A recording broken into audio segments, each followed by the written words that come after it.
What's up, y'all? It's your girl, Nicki Minaj, and I'm coming up in the kingdom on Hot 107.9 with Empress Cersei, Miss Shanika, and my boy, Mr. Smith. Let's get it. Atlanta's only hip-hop station, Hot 107.9, Empress Cersei, Miss Shanika, Mr. Smith, the Kingdom Crew. Of course, ATL, you know we always got the biggest stars coming through the kingdom, especially our hometown folks that we love to represent. And I got to first of all say, this lady right here, I was introduced to her in a club here in the ATL, and somebody said, Cersei, I guarantee you this lady is about to be the biggest superstar you have ever seen in your life. And when Miss Deb told me that, I said, okay, Miss Deb, I hear it all the time. But clearly that came true. Nicki Minaj, what's up, baby? Hey, and shout out to Debbie, too, because, yes, I absolutely remember meeting you, and I remember thinking, that's such an odd name, and I wanted to find out if that was your real name. And it is. Cersei is my last name, and you know what they say about Cersei in Jamaica, right? What do they say about Cersei in Jamaica? It's good for your body. Ew. Ooh, okay now. Cersei tea is good for your body. Hey, man, it kind of made me throw up. I do, yes. Okay. Download. Stop turning Nikki off, please. No, stop playing. All right, but of course, man, congratulations to you on all your success. You have done so many things, and you've gone a long way from that day when I first met you. You think? So, you know, with the show going on, with the album out, you've got some perfume out here. You got so many things going on. Is there one thing that, honestly, I know the music must be your baby, but as you grow along, what would you say is your baby? Definitely the music. That's definitely the thing that I feel the most connected with. And right now, I know this summer I'm gonna have to start working on the third album, and I'm shutting everything down. I'm gonna be completely missing in action, not doing anything. Just want to focus on that, and just get my love back where it once was, and just not have all these distractions. Because I have had a lot of other stuff going on, which I'm happy about because I always wanted to branch out and do other things. But the music is always going to be my first and foremost. All right. So are you planning the club tour to kind of reconnect with your fans? Oh, you must have followed me. You must have seen me talking about that on Twitter yesterday. Yesterday. Yes, I did. Okay, I was kind of almost wishful thinking because a lot of my fans, and it's funny because what you're talking about, Empress Cersei is talking about is probably seeing me in a club, and that's exactly what I'm talking about.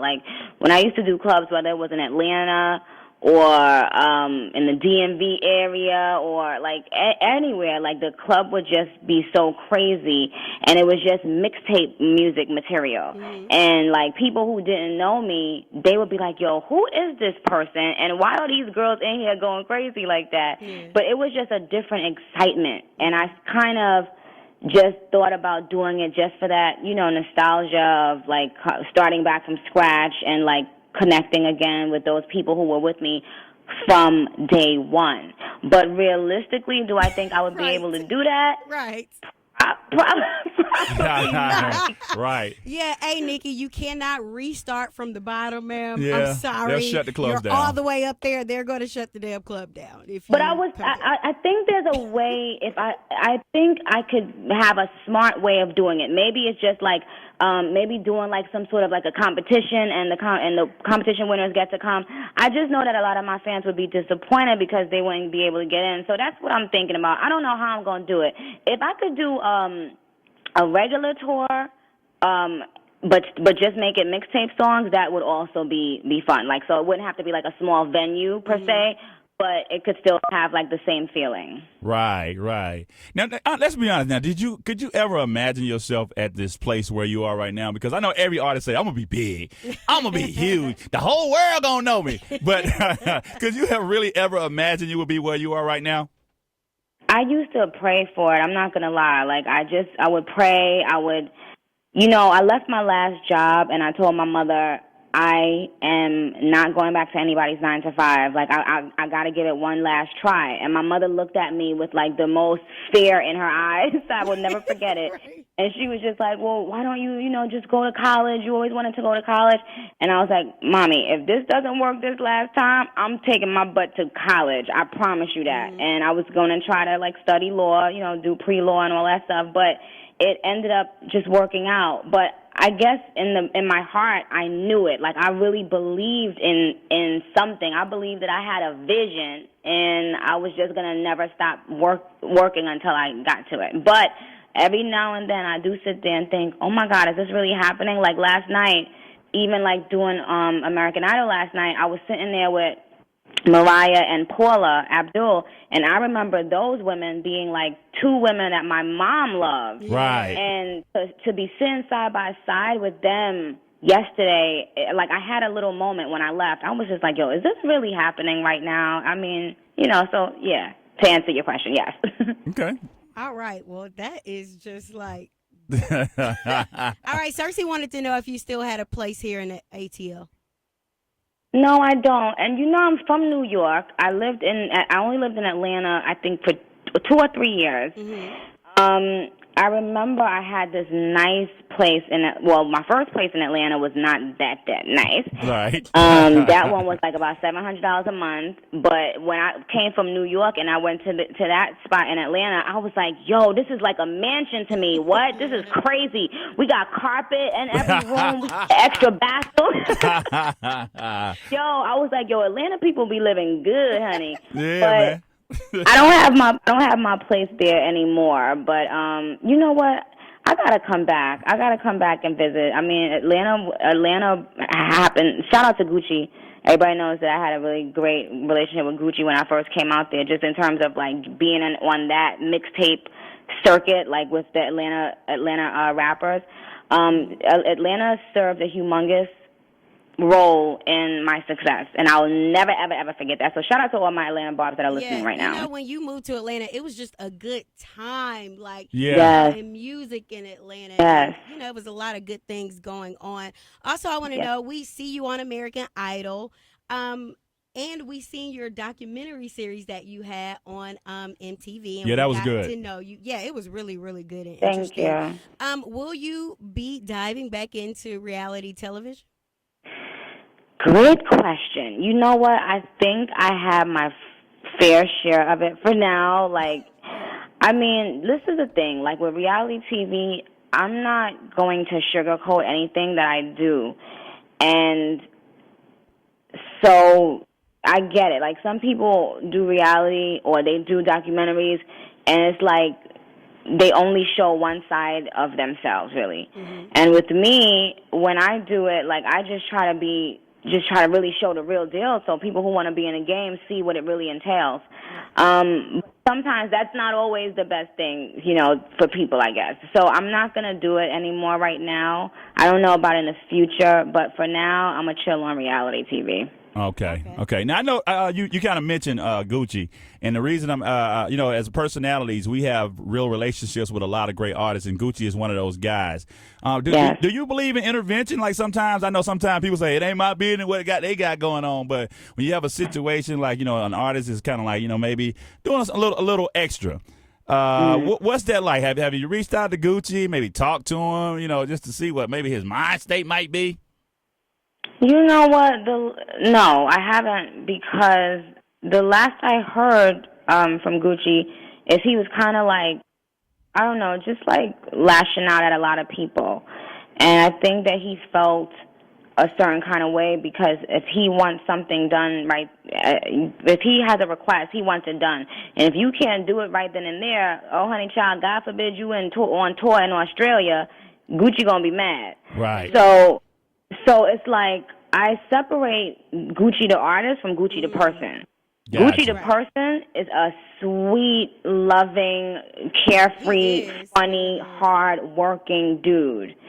And so I never really paid attention to anything that he had ever said.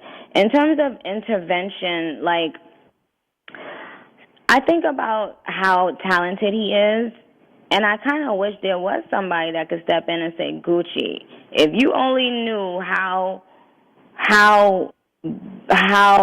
special you were, you would take a moment to really just like get centered. I just think he needs to center himself. And not to point fingers because I've had moments when I needed to center myself.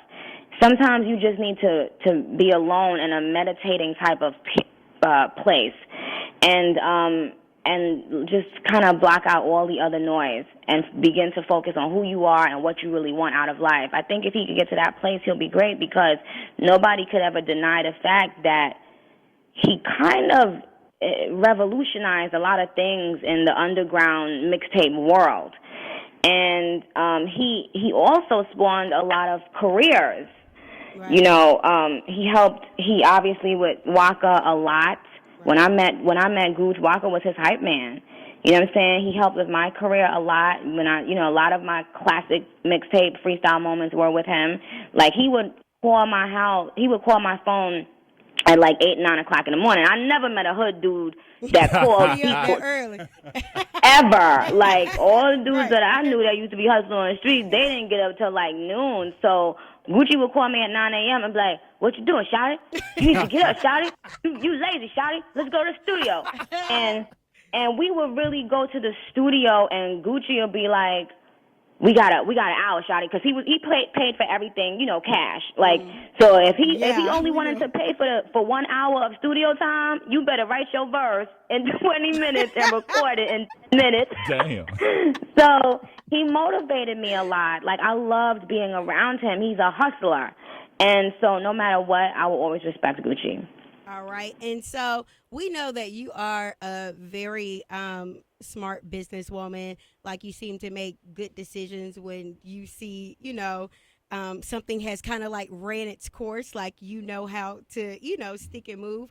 Were you in any way kind of like surprised at how like the media tried to portray you like as being like a diva or something because you have like a strong personality? Well, I'm not surprised. I think every woman, once they're successful, will be called a diva at one point in their lives. Mm-hmm. With me, like, I'm just a very straight up person, and what you see is what you get. So a lot of people can't handle that, though. Mm-hmm. But if they can't handle it, then they're in the wrong business. And in terms of the media, then, the media, they're doing their job. Right. Hey, look, if I was a blogger, I'd be writing about the same thing. It is what it is. That's how they get their money. But in terms of who I am as a human being, when I go home, I know I can sleep well at night because I have a good heart, and I help so many people more than I have to. And everybody in my life is always like, why don't you just leave people alone? Like, I'll go, I forgive easily. So I get my job, like, I get my work done, and I expect everybody around me to work just as hard. I will never ask anybody to work harder than I work. Right. But when you come from absolutely nothing and you have fought your way to the top, then you get to the place in your life, especially as a woman, where you don't tolerate bullshit.